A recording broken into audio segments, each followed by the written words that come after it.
May nagsabi raw na itong sculpture na to ay replika ng isang alamat. Oo, totoo yun. Dahil ang taong ito ay may prinsipyo at may isang salita. Anong masasabi niyo sa mga basher? Ang katotohanan ay masakit at naaawa ako sa inyong lahat.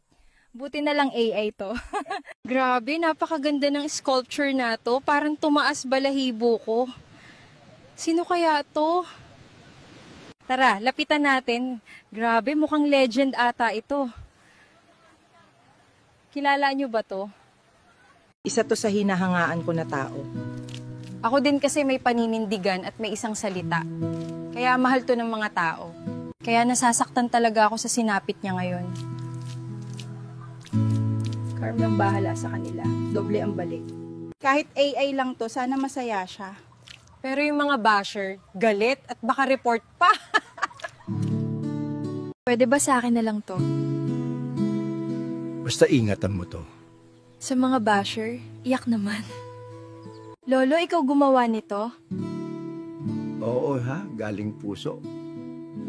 Ang galing mo, Lo. Alam nyo ba na itong taong ito ay napakaraming natulungan? Kaya marami ang bilib sa kanya. Kahit tapos na ang termino, hindi pa rin nakakalimutan ng masa. Yan ang tatak Dow 30. May magagalit na naman kahit AI lang to. Masakit ba sa mata? Sa gitna ng unos at dilim, nandyan ka, aming tanglaw. Sa iyong mga salamat, Duterte, sa iyong malasakit, paglilingkod na walang kapantay. Kayo, suportado nyo pa rin ba siya? Kaya nyo ba siyang ipagmalaki at ipagtangol sa ibang tao?